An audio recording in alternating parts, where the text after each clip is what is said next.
पुराना जमाना का इजिप्ट, एक ऐसी जमीन जो अपने फेरौन और पिरामिड्स के लिए, अपने देवताओं और सोने के लिए मशहूर थी। आज हम न्यू किंगडम के जमाने में वापस जाते हैं, एक ऐसे दौर में जब पावर और खुशी बहुत ज्यादा थी। हम एक ऐसे रूलर से मिलते हैं जो बिल्कुल अलग था, अखनाटन। अखनाटन का राज ट्रेडिशन से एक बहुत बड़ा बदलाव था।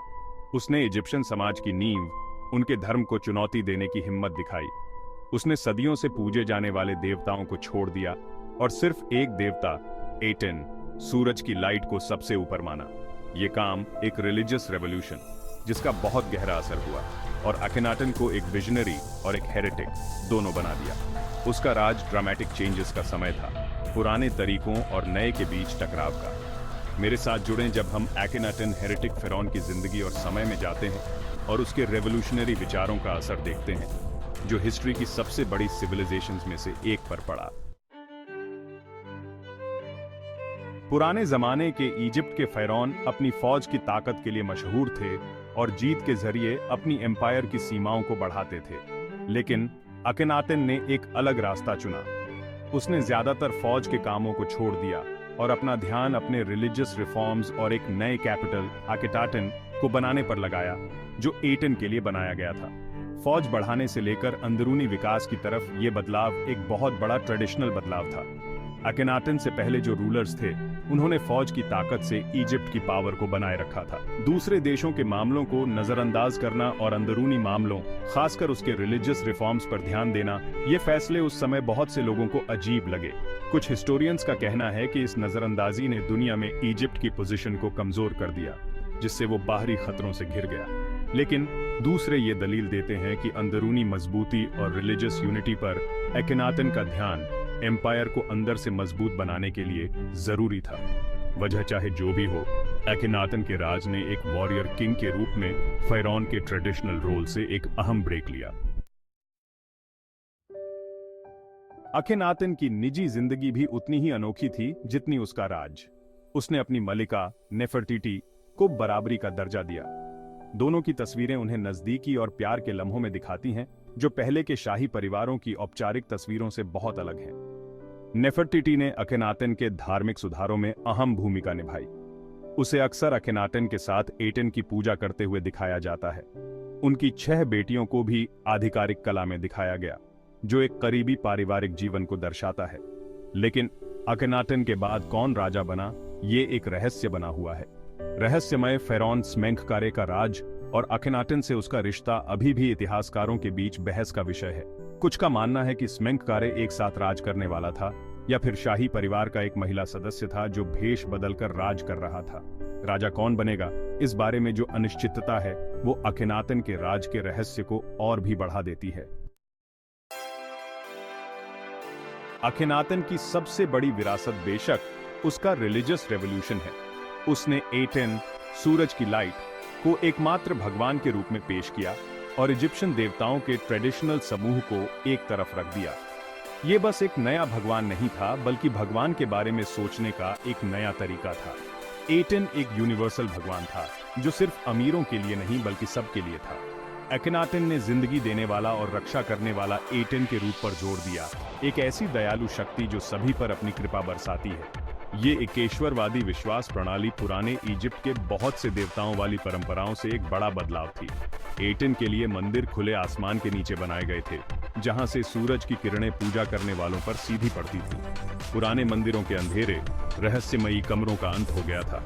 अखनाटन के रिलीजियस रिफॉर्म्स परंपरा से हटकर एक बड़ा बदलाव थे, एकेश्वरवाद में एक साहसिक प्रयोग जो आखिरकार ज्यादा समय तक नहीं चला। अखनाटन के समय में कला की दुनिया में पुराने इजिप्ट की कला की ट्रेडिशंस उतनी ही सख्त थीं जितनी कि उनके रिलीजियस बिलीफ्स। लेकिन अखनाटन ने कला में एक बड़ा बदलाव लाने की कोशिश की। पुराने समय के आदर्श, बिना हिलावट वाले फिगर्स खत्म हो गए थे। अखनाटन के समय में कला की खासियत एक नई असलियत थी, कुदरत की तारीफ थी। कलाकारों को बढ़ावा दिया गया कि वो इंसान के शरीर को उसकी सभी खामियों के साथ दिखाएं। खुद अखनाटन को अक्सर लंबे चेहरे, बाहर निकले हुए पेट और पतले हाथ पैर के साथ दिखाया जाता है, जो पहले के फिरौन की आदर्श शारीरिक बनावट से बिल्कुल अलग है। अमारना स्टाइल, जैसा कि इसे कहा जाता है, अतीत से एक बड़ा बदलाव था। रोजमर्रा की जिंदगी, कुदरत और परिवार के सीन्स आम थे जो उस समय के बदलते मूल्यों को दिखाते हैं। ये कला में रेवोल्यूशन एकेनाटन के रिलीजियस रिफॉर्म्स की तरह ज्यादा समय तक नहीं चला, लेकिन इसने इजिप्शियन कला के इतिहास पर एक गहरी छाप छोड़ी। एटेन के लिए अकेनाटन की श्रद्धा पूरी तरह से थी। वो खुद को भगवान का चुना हुआ रिप्रेजेंटेटिव मानता था, जो अपने लोगों को भगवान की इस नई समझ की तरफ ले जाने के लिए जिम्मेदार था। सूरज देवता के लिए उसके गाने भावनाओं से भरे, एक अलग ही एक्साइटमेंट से भरे हुए हैं, लेकिन अपने रिलीजियस बिलीफ्स पर उसके एकतरफा ध्यान देने की एक कीमत चुकानी पड़ी। ट्रेडिशनल रिलीजियस रिचुअल से अकेनाटन की दूरी और अपने नए कैपिटल को बनाने पर उसका ध्यान अमून के ताकतवर पुजारियों को, जिनके प्रभाव को वो कम करने की कोशिश कर रहा था, नाराज कर दिया। हालांकि उसका इरादा नेक हो सकता है, लेकिन उसके तरीके अक्सर सख्त थे। उसने एमुन और दूसरे ट्रेडिशनल देवताओं के लिए बने स्मारकों को तोड़ने का आदेश दिया, जिससे उन लोगों को और भी अलग थलग कर दिया गया जो पुराने तरीकों से जुड़े हुए थे। एटेन के लिए अकेनातन की अटूट श्रद्धा, हालांकि सच्ची थी, आखिरकार उसकी बर्बादी का कारण बनी।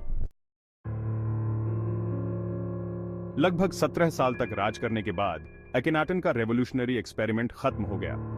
उसकी मौत कैसे हुई, यह अभी भी एक रहस्य है। उसके बाद हिस्ट्री से उसकी याद को मिटाने की कोशिश की गई। उसके बाद राजा बनने वालों, जिनमें छोटे राजा टूटानखमुन भी शामिल थे, ने उसके रिलीजियस रिफॉर्म्स को खत्म कर दिया और ट्रेडिशनल इजिप्शियन देवताओं को वापस लाया। ऑफिशियल राजाओं की लिस्ट से अकेनाटन का नाम हटा दिया गया, उसकी यादगारों को बिगाड़ दिया गया या तोड़ दिया गया, और उसका कैपिटल अकेटाटन को वीरान छोड़ दिया गया। उसे एक हेरेटिक घोषित कर दिया गया। उसका नाम रिलीजियस पागलपन और पॉलिटिकल अशांति का प्रतीक बन गया।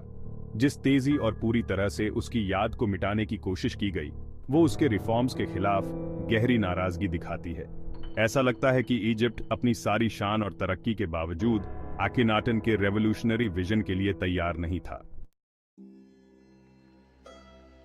हिस्ट्री से मिटाने की तमाम कोशिशों के बावजूद अकेनाटन की विरासत बाकी है। उसका राज, हालांकि छोटा और उथल-पुथल भरा था, एक ऐसे इंसान के हौसले को दिखाता है जो चीजों को बदलने की हिम्मत रखता है। उसका रिलीजियस रेवोल्यूशन, हालांकि आखिरकार नाकाम रहा, लेकिन भगवान को समझने के एक अलग तरीके की झलक दिखाता है। अमारना पीरियड की कला अपनी असलियत और कुदरती अंदाज के साथ आज भी आर्ट के हिस्टोरियंस को प्रभावित करती है। 20वीं सदी में टूटनखमुन की कब्र मिलने पर उसके खजानों और अमारना पीरियड के निशानों के साथ इस रहस्यमय फेरौन में लोगों की फिर से दिलचस्पी बढ़ गई। अकेनाटन की कहानी हौसले और गर्व की कहानी है, बल्कि हिम्मत और दृढ़ संकल्प की भी।